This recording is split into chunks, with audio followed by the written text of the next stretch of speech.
Ciao a tutti. Allora, mi stavo divertendo. Allora, prima di tutto vorrei ringraziare Daniele di KS Synth Lab, giusto? Guardo lì perché c'è lui in persona che mi sta riprendendo e che mi ha dato l'opportunità di provare l'Hobby 6 di Sequential.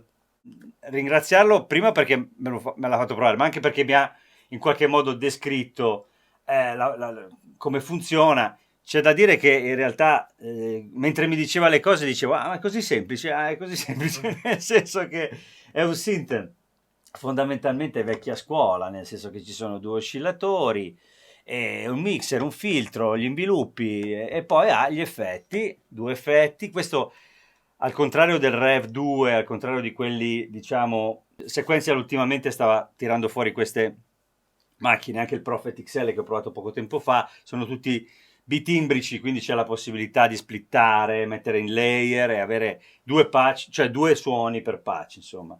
Invece in questo caso siamo proprio alla vecchia, un po' come qui che c'è un Polysix, nel senso siamo in questa dimensione più semplice, se vogliamo, ma così a primo ascolto anche molto più profonda. Nel senso che il sound mi sembra davvero OB, nel senso che c'è quella pasta molto calda. Infatti questa pasta,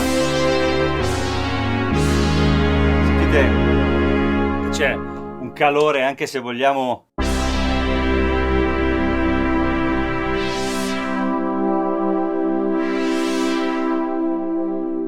Vabbè, partiamo da zero, diciamo. Allora, visto che c'è la camera anche dall'alto, qui c'è il tasto manual. Se andiamo in manual, praticamente siamo nella situazione in cui sono i pomelli, chiamiamoli così. Quindi bisogna ricostruire un po' la situazione. Mixer. Le fonti sono i due oscillatori. Questo è uno. Siamo su. Qui possiamo vedere la nota. Quindi nel momento in cui stiamo suonando un Do, lui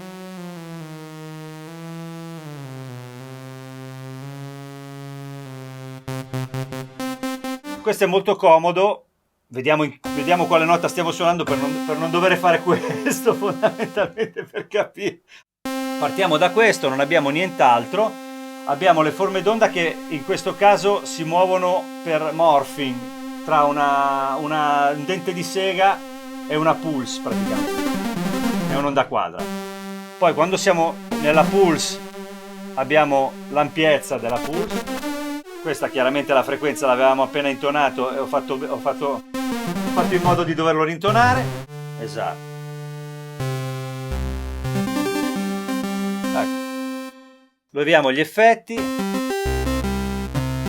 come sentite andiamo in crudezza completa. Questo è solo un oscillatore. Chiaramente siamo in modalità polifonica. Abbiamo il tasto unisono. Quando premiamo il tasto unisono possiamo decidere quante voci vanno all'unisono e quindi qui come vedete abbiamo 2, 3 e poi l'accordo. Tornando indietro fino a 6 voci, tutte e 6 le voci sono all'unisono e chiaramente già con un oscillatore abbiamo una cartella pazzesca. Però vabbè, toglierei l'unisono, accenderei il secondo cioè unirei il secondo oscillatore che adesso abbiamo intonato. Torniamo alla questione dell'unisono e anche qui abbiamo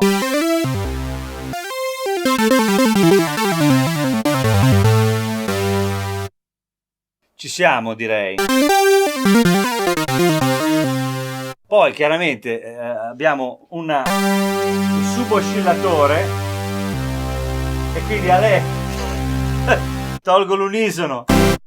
Quello che mi stava facendo impazzire era il detune, perché abbiamo anche un detune a portata di mano e possiamo usare ulteriormente, oltre al detuning diciamo dei due oscillatori, possiamo usarlo ulteriormente per dare ancora più movimento. Poi abbiamo il portamento, chiaramente. Ti saluto Baracca e Meneghini. Arriva, arriva. Vabbè, lasciamo perdere, tanto avete capito di cosa si tratta. Scusate l'ilarità di oggi, ma avendo qua Daniele, siamo qui insomma così un po' a divertirci. Allora, siamo arrivati a questo. Ora, chiaramente, dopo il mix abbiamo un noise, così poi possiamo fare anche...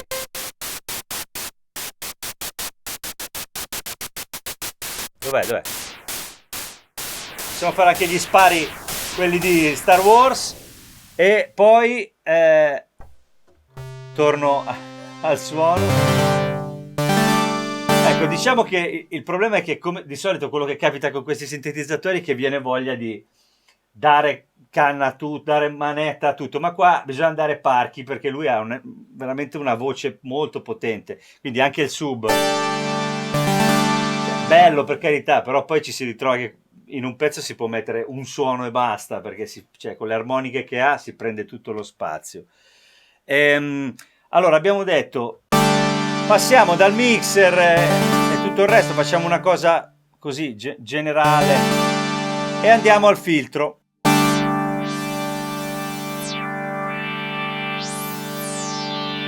Filtro che funziona benissimo, anche qui c'è un morphing fra il low pass e l'high pass e quindi fra il passa basso e il passa alto, e qui si entra in modalità faccio quello che volete.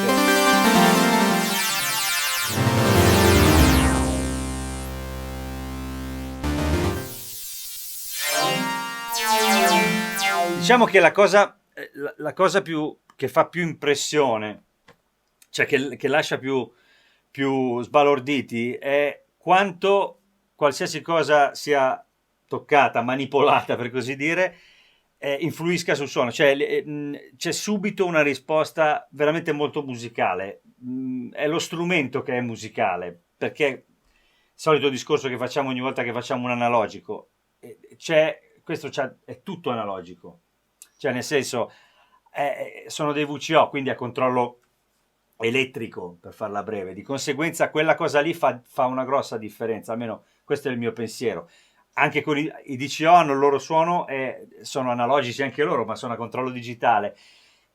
Cambia leggermente la sensazione che si ha proprio a livello, non lo so, elettrico. Poi io come dico sempre, non sono un tecnico, un intenditore, diciamo, di quello che è il circuito che compone queste cose, però la sensazione musicale è quella che posso portarvi ed è così, la differenza c'è.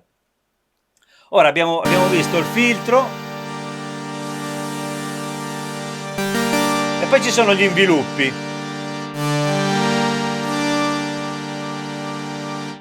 Classica DSR.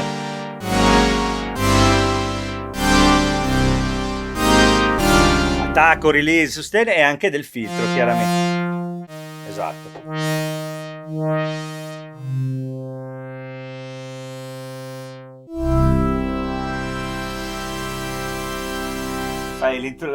Si apre. Ecco, oltre a queste cose, chiaramente poi possiamo scegliere quanto scusate, mi sono alzato, non mi si vedeva più, quanto sia l'inviluppo del filtro che sia quello dell'amplificatore. Si può scegliere quanto influiscano, quindi c'è una mount qua che permette di scegliere. Poi, oltre a tutto questo,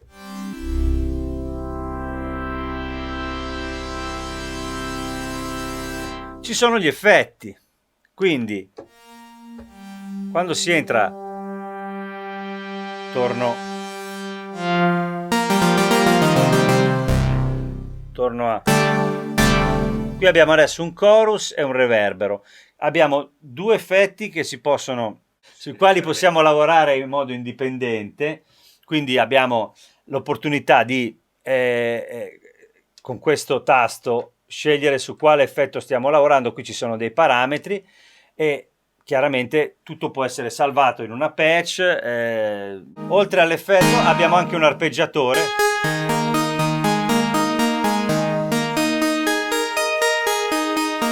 Qui abbiamo il BPM a vista. Come sentite, se metto l'unisono devo abbassare perché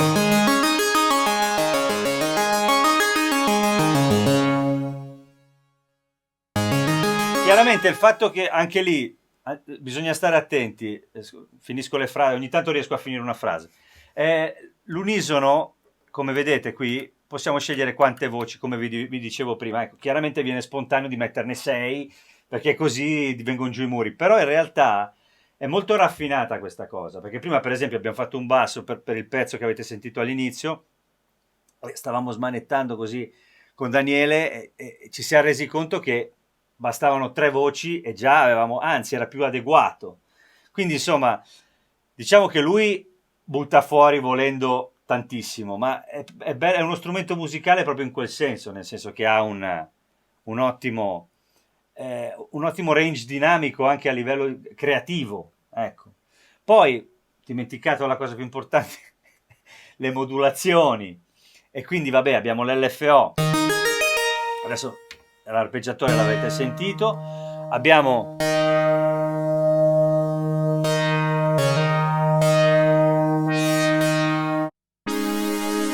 ecco, per esempio, come dicevo, le modulazioni, qui c'è la scelta, diciamo, del target dell'LFO, quindi in questo caso possiamo metterlo sul filtro, in modo molto classico. Qui abbiamo la frequenza con cui agisce,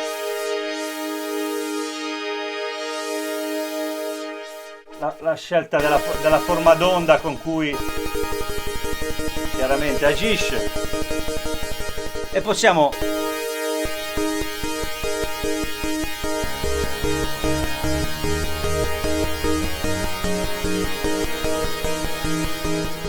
diciamo agire come si fa con praticamente qualunque sintetizzatore.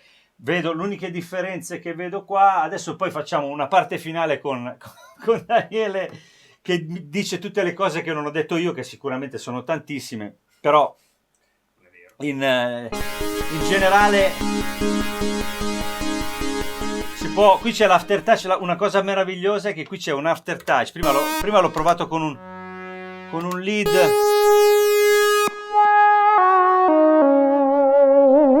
La quantità di aftertouch si può regolare direttamente con questo knob, come si dice in gergo.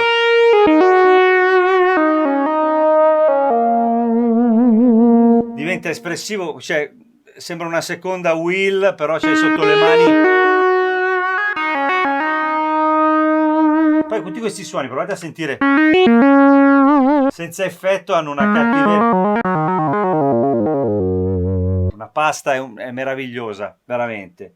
Allora, questo è il mio parere. Adesso come adesso, diciamo, tra quelli moderni, è il sintetizzatore più, diciamo, per chi è legato al sound di un certo periodo, come il sottoscritto. Questo è il sintetizzatore che ho provato, dove mi sono trovato più a casa dal punto di vista proprio della voce, del timbro, perché è dagli anni 70 e ti porta comunque in un'epoca attuale dove puoi farci qualsiasi cosa, e mi piace anche la sua semplicità, cioè il fatto che fondamentalmente questo sia il suono che stai suonando è lui, è quello che può fare. La multitimbricità del Rev 2 piuttosto ti mette sempre nella condizione di accenderlo, mettere una patch, fare così sulla frequenza del filtro e non succede niente perché stai lavorando sulla patch sbagliata. Fa niente, sono meravigliosi quegli strumenti, però qui non lo so, questo fa e questo è in qualche modo mi piace questo tipo di approccio. Poi, che dire, a questo punto io vorrei invitare a stare qui con me. Ciao ragazzi, ecco qua Daniele. Ciao a tutti. Che voglio dire è il padrone dello strumento, e poi vabbè è un mito, perché io ho iniziato. Esageriamo. No, io vi giuro, io ho iniziato a fare sta cosa perché passavo le estati, se si dice estati non l'ho mai capito, ma lo dice Vasco, quindi possiamo fare. Se dice lui. Se lo dice lui. A guardare i video suoi, non lo sapevo che era lui, perché dicevo voglio comprare questa, voglio comprare quella, e poi alla fine grazie a lui allora ho detto ma guarda, voglio dire, perché no, cioè, visto che c'erano delle cose che volevo provare, ho detto lo faccio anch'io. Se non fosse stato per lui non avrei neanche iniziato, quindi Quindi la prossima grazie. volta che mi vede tua moglie mi picchia perché ho speso un fracco di soldi No, per colpa mia. In realtà devo dire no, anzi lei partecipa, devo dire, ogni tanto mi fa anche le traduzioni, c'è una pazienza. Vabbè, comunque. Quindi io, oltre a far spendere soldi alla gente, faccio anche qualcosa di utile. No, se vuoi dirmi qualcosa, chiaramente il suo canale lo conoscete tutti, sicuramente. Il KS Synth Lab. Esatto, che è, poi mettiamo anche come si chiama? Non mi viene in mente. Vabbè, il insomma, logo. vabbè, mettiamo il tutto, logo, mettiamo il link. Il link. Dai, il link. dimmi qualcosa che non ho detto, insomma. Allora, di base tu hai detto tutto, quindi poi l'unica cosa che, siccome hai menzionato anche il Rev 2, quello che dicevo io, il motivo per cui ho preso questo strumento è perché rispetto all'altro è molto più semplice, quindi la totale assenza di menu, quindi sì, puoi richiamare determinate seconde funzioni che sono scritte qua sopra, quindi poi si vedrà con il tasto global, quindi se vuoi modificare il MIDI, USB, giusto, cose del genere. Queste per esempio sono cose importanti. Quindi entrando in questo tasto global si accendono i due LED che richiamano il rosso col rosso, quindi la fila sopra di parametri, matrice di due, esatto, e il giallo quelli sotto, quindi il local control, sustain, il MIDI, l'USB o quello che è, perché chiaramente per lavorare anche con patch che si vogliono salvare, quindi nel caso di backup o nel caso di voler importare dei suoni altrui, certo, non c'è la chiavetta USB dietro, perché non abbiamo un menu, abbiamo il cavo USB, cavo stampante, diciamo, no? Sì, certo. E quindi dobbiamo lavorare con i Sysex, classico programmino, quello che è. E quindi si può, tramite questo menu, poi dirgli esporta tutto, esporta solo la patch, importami solo quello che è. Poi altra cosa che volevo dire di questo strumento è che lo strumento ha 1000 slot per i suoni, di cui 500 sono sovrascrivibili e 500, quindi da 1000. Dal 501 al 999, o quello che è dal 500 al 999, sono i preset che non sono sovrascrivibili. Quindi, 1000 sono tanti. 1000 sono tanti. Quando si compra lo strumento, i primi 500 e i secondi 500 sono identici. Però se si vuole sovrascrivere tutti gli altri... Esatto, il lavoro che io ho fatto, cioè nel senso per il mio gusto, è prendere segnarmi quindi uno per uno tutti i numerini che mi piace, sì, e mi sono andato a sovrascrivere dall'1 fino a, non so, 200, 300, quelli che mi piacevano, chiaramente. Quelli che mi piacevano, e ho sovrascritto tutti gli altri da lì in poi fino al 499 li ho inizializzati. Quindi se ne andiamo per esempio a prendere 301, è inizializzato. È inizializzato, ok. Perché io ho fatto tutto quel discorso lì. Ho capito. Altra cosa appunto dello strumento è che hai i 10 tasti per il richiamo rapido dei preset fondamentalmente, e si può passare da un banco all'altro, quindi veloce banco 1, 2, quello che è, fino a 400, fino a 999, certo. Quindi si può arrivare così 999, ed è un modo veloce per passare da un banco all'altro, quindi puoi passare anche con incrementa e decrementa, per evitare di saltare. Devo dire una cosa importante che dicevamo prima, è che una volta che si è più o meno intuito come lavora in questo modo, per esempio prima il discorso dell'unisono, quando si sceglieva il numero delle voci, questo sistema così è, devo dire, veramente molto molto intuitivo. Immediatamente si entra in relazione con lo strumento, non è difficile mai, è tutto abbastanza semplice. Sì, l'unica cosa che chiaramente deve piacere il suono. Sì, perché c'è chi, cioè nel senso, essendoci anche il Prophet 6, c'è magari chi preferisce più quello o più questo, cioè nel senso sono poi due strumenti molto simili. Sì, però vabbè, chiaramente la voce è differente. Sì, poi il risultato finale, diciamo che si può andare... si può avvicinare da tutte e due le parti. Però sì. Comunque sono un po', cioè nel senso uno si basa sul Prophet 5, questo qua si basa sull'Oberheim, quindi cambia il filtro e c'è un po' di differenza, cioè, giustamente, anche perché se no non avrebbero senso di esistere due strumenti. Poi sono stati due strumenti iconici di quegli anni e sono stati riprodotti. Chiaro, Oberheim fa sempre, poi non lo so, forse anche il nome, ma non lo so, c'è sempre stata questa cosa dell'Oberheim più caldo e il Prophet più attaccoso, più cattivello. In realtà con quelli veri poi potevi andare un po' dappertutto con entrambi. Certo, avevano la loro voce, la loro caratteristica, e molto spesso nei dischi, nelle produzioni venivano usati per averli tutti e due. Ecco, tornando, stavi dicendo la questione del prezzo. Esatto, sì, non è uno strumento a differenza, cioè, oddio, anche il Rev 2 16 voci comunque siamo sui 2000 euro. Questo tra l'altro di recente, vuoi per tutta la situazione globale che c'è, è aumentato pure di prezzo, quindi adesso costa la bellezza di 3.000 euro. Quando l'ho preso io costava 2.500, è stato il suo prezzo per diversi anni all'estero, in Italia purtroppo era già sovrapprezzato per via dell'importatore italiano, quello che è, quindi non è uno strumento che costa pochissimo, però bisogna vederlo poi in funzione di quello che ti dà in cambio. No, cioè, da quel punto di vista è imbarazzante, è uno strumento con cui dal punto di vista della sintesi si fa qualsiasi cosa, almeno secondo me si fa qualsiasi cosa, io l'ho trovato, e poi ha quella pasta un po' appunto Oberheim così che a cui mi sento legato particolarmente, quindi è veramente bellissimo da tutti i punti di vista. Un'altra cosa che io consiglio a chi compra questo strumento è di provarlo con dei riverberi esterni molto lunghi, tipo magari secondo me la sua morte è il Big Sky che costa un altro rene e mezzo. Perché è l'unico, secondo me, nota magari su dei paddoni o cose così, tipo questo suono che è bellissimo, tra l'altro si sente anche l'aftertouch e tutto quello.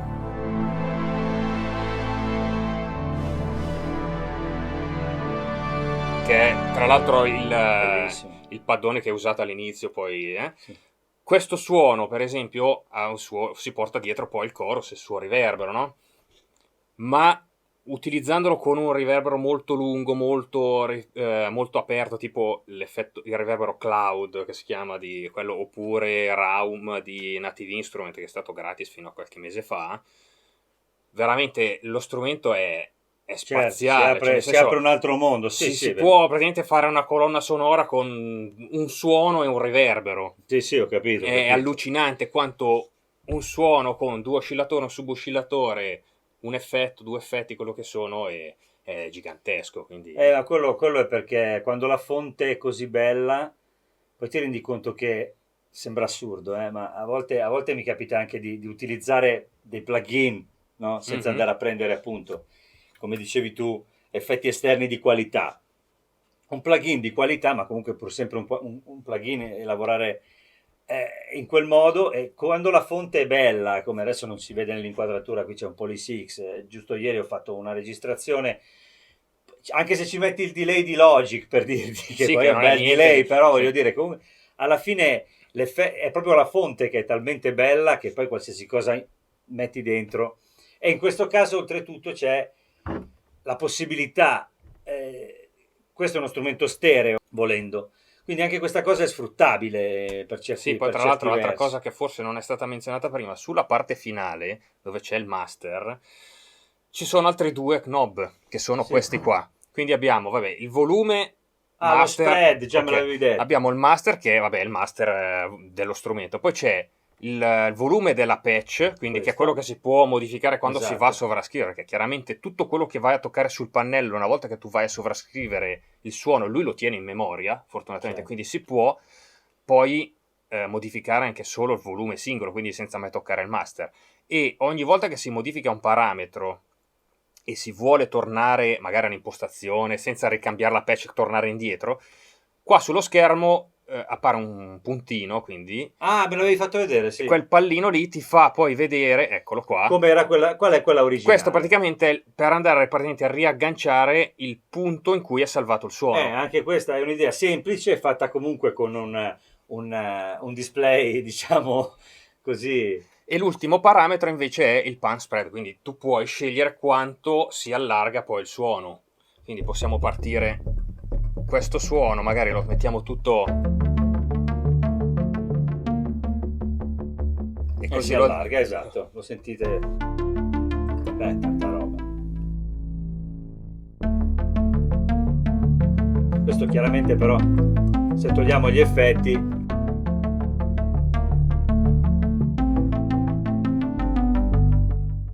molto bello. E tra l'altro questo suono è uno dei, siccome io ogni mese faccio le canzoni, i brani, quello che è, ho usato questo suono per fare un brano e gli ho aggiunto Raum alla fine, quindi lo teneva molto più lungo come coda, però il brano di per sé è quel suono qua.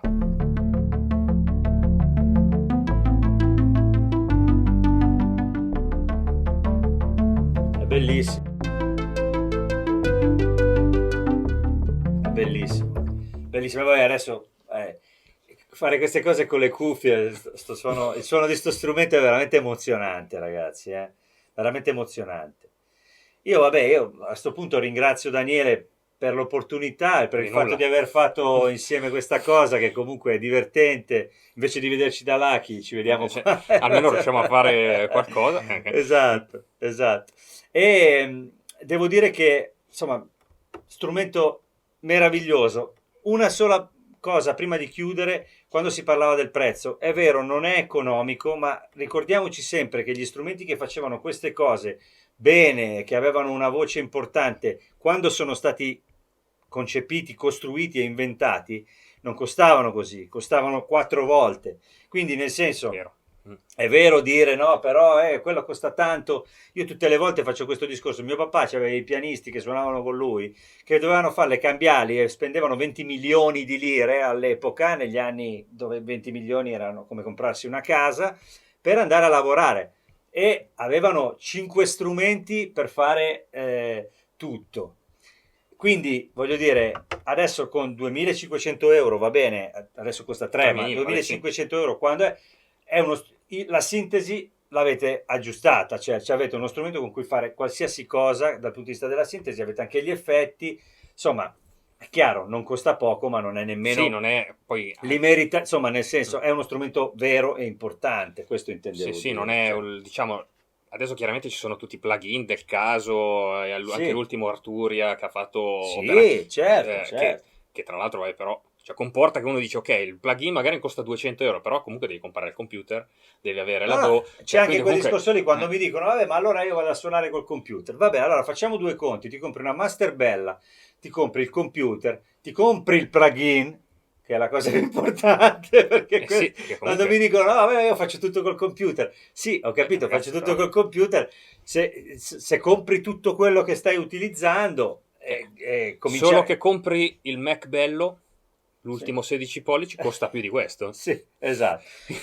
E manca tutto il resto. Anche se uno vuole lavorare con un vecchio usato, mettersi a posto, se compri plugin e compri tutto, alla fine quello che spendi è quello. Questo è uno strumento, ha un hardware dedicato e ha anche il fascino di una cosa a cui affezionarsi che ha un'identità propria. Ecco, insomma, esatto. Questo è un po' il discorso degli strumenti che faccio sempre, che mi piace cercare di farvi arrivare. Poi ragazzi, uno si compra il computer, fa quello che vuole, scarica tutto, va benissimo, non dico niente, era solo per chi mi fa quel discorso lì, se vogliamo parlare di economia sulla carta. E poi niente ragazzi, a questo punto iscrivetevi se volete al suo canale, siete già iscritti sicuramente, se volete al suo canale.